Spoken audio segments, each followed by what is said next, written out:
Yes, now, the climate group Insulate Britain has suspended its road blocking protests. So the organisation, which has caused misery for drivers with protesters sitting on the M25 motorway and other roads as well, said it will stop its campaign of civil resistance until October the 25th. Well, in a letter to Boris Johnson, the group wrote that they wanted to take the opportunity to profoundly acknowledge the disruption caused over the past 5 weeks and said they only took the action due to a dire reality of the situation we face. The group, which is an offshoot of Extinction Rebellion, wants the government to insulate all UK homes by 2030 to cut carbon emissions. Yes, well, to discuss this further, we have Liam Norton with us. He's fast becoming a regular on the show. He's on it more than I am. From Insulate Britain. Thank you very much, Liam. So, look, why have you reined it in? I bet you're sick of the sight of me, Patrick, aren't you? I bet you're sick of talking to me. I think it's probably mutual, isn't it, mate? But go on, what's that? Well, no, the other thing that I wanted to say, that GB News was set up to be against snowflakes, to be against stopping free speech, and to be against cancel culture. And yesterday, you cut me off after 2 minutes. I mean, it's a bit hypocritical, isn't it? You're not answering You're this being one a bit now, hypocritical. You're not answering this question now, hypocritical, Liam. aren't you? You've got a great opportunity here. Come on, answer the question. Why have you reined it in? Hypocrites you are. Answer the flipping question. Why have you reined it in? Well, look, we want to give Boris Johnson the ability to do the honourable thing. We're giving him 10 days to reflect. Boris Johnson said this last month. He said, we're approaching that critical turning point in less than 2 months when we must show that we are capable of learning and maturing and finally taking responsibility for the destruction we are inflicting. And we just want to give Boris Johnson a chance to do the right thing and make the first step to protecting the British people, which is insulating Britain.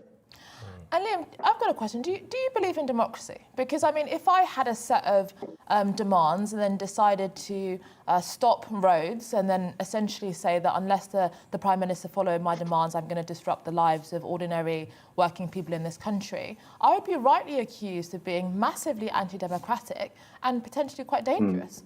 Do you believe in democracy? Yeah, I do. And I believe in democracy for the future generations that are going to be slaughtered to death in war, famine. I believe in democracy for those people, and so do the people that are taking part in Insulate Britain. We need to believe in democracy for future generations as well. Tell me how this is democratic, what you are doing, essentially trying to subvert the democratic process by blocking and impeding the lives of ordinary people until the government follow your ends. How is that democracy? Well, there's a social contract, and the government have a responsibility to protect the people of this country and indeed the future generations of this country. That's enshrined in the social contract. Could you answer? No, I am answering it. No, I am. But what I'm saying is that if the government of the day are not protecting the British people, then people have a right to disrupt that government and to say that they are committing treason, but you're not in fact, because they're destroying the British state. Yeah, we are. You're not disrupting the government. You're disrupting the lives of ordinary people. There's a big difference here. Actually, you're doing a great job for the government. You're distracting them whilst they, don't have attention on them for the issues that they're propagating. When everyone's instead talking about you and what you're doing. That's not democracy, and that's not disrupting the government, is it? Well, why is Boris Johnson making speeches about us at the Conservative Party conference then? But how are you disrupting the government? You are. No, but why? Could you answer that question? Why is Boris Johnson making writing us in his speeches at the conference then if we're not affecting government? Why is that happening? Well, I mean, they can acknowledge you, but in terms of you impeding their actual lives, what you're doing is impeding the lives of ordinary people, aren't you? Well, why is Priti Patel having to rush through court injunctions against us if it's not affecting the government? Do you acknowledge that you are impeding the lives of ordinary people? Are you acknowledging that at least? We acknowledge that there's disruption and it has a consequence for ordinary people, yeah. But we're in this situation that Sir David King is talking about, where he says what we do in the next 3 to 4 years will determine the future of humanity. So we need to move rapidly. We're in a situation where tens of thousands of our elderly are going to die. They're going to freeze to death this winter. you know, where's the anger for the families of those people that are going to lose loved ones this winter? I'd just like to ask, where's that anger for those people? And that's fundamentally what this is all about. You believe that we have an apocalyptic, doom-ridden future, and you support a fundamental transformation of society in order to prevent this future that you think is happening. Is that right? Because it doesn't just stop at insulating homes, does it? You actually want a fundamental transformation of society in order to meet the cause that you believe in. Is that correct?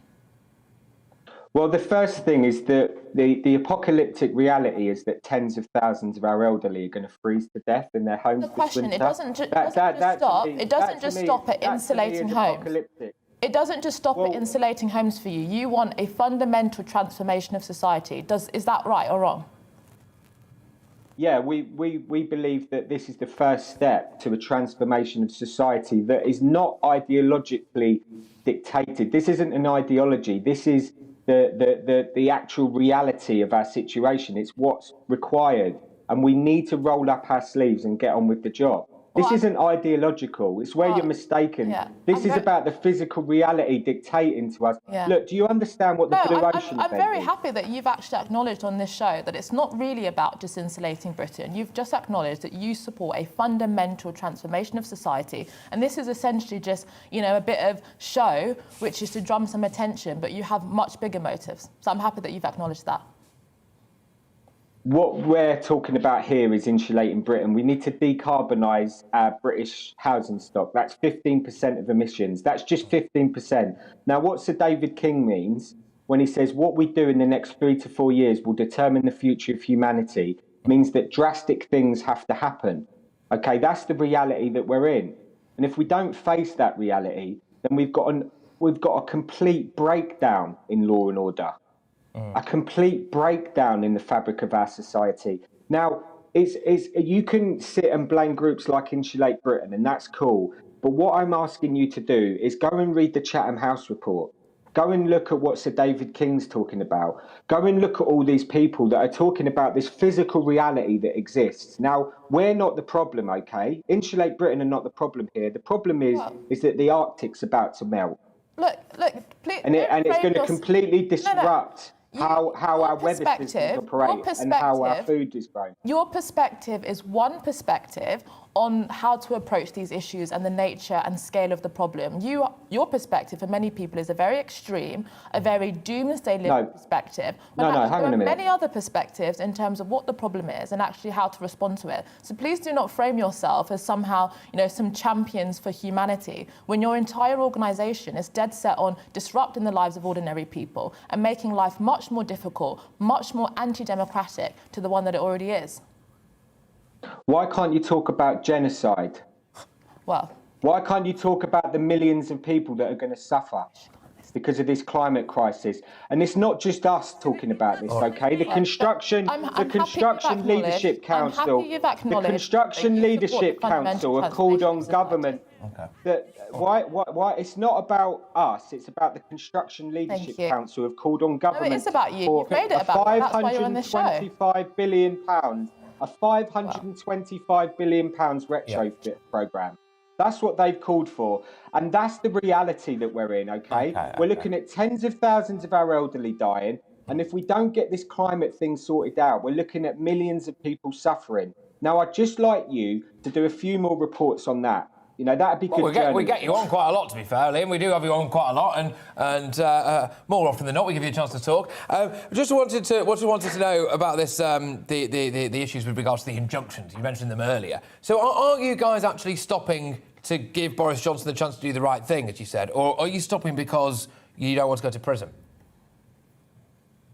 No, we're absolutely shocked that Priti Patel has been dithering around for 5 weeks and not sent us to prison. She's absolutely got the powers to send us to prison on remand. Do you want to? We're happy. Do you want to be in prison? We're happy. Liam, We're does that not tell you something, prison. Liam? If you were a genuine threat to this government, if you were a genuine opposition to this government, they would have put you in prison. They've done it to anti-lockdown protesters. Actually, in many ways, you are the mouthpiece of the government. They're supporting many of the things that you want. They're talking about the green agenda. They're raising energy bills and prices and things like that.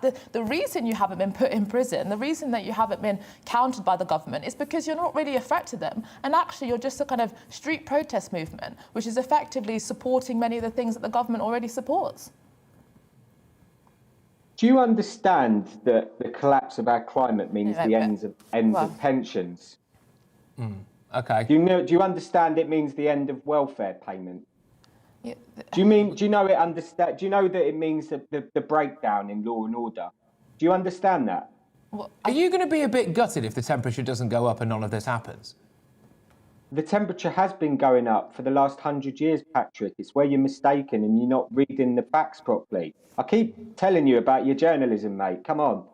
All right. Well, we're going to have to leave it there. We're going to have to leave it there. But, you know, we've given you many opportunities that you've had on this show. I appreciate them all. I appreciate them all. It's nice to speak to you for a bit longer today. We have had a few emails in, Liam, people suggesting that you and I should do a show together. Oh, I just wonder how long that would last. Let's do it. Before there's a murder live on air, one way or the other. You know, Liam, thank you very much, Liam Norton, of Insulate Britain, giving his views, of course, about, well, insulating Britain and the fact that they've decided to row back their demonstrations. Well, I'm very happy that he has acknowledged that this is not really about insulating Britain, because people think, oh, you know, we should really agree with their perspective. But actually, he wants much more than that, and I'm happy he's acknowledged that. Yeah, well, look, I mean, I think, you know, he certainly held his feet to the fire there, it's fair to say. We have had a lot of views coming in, as you can imagine, GB views at gbnews.uk.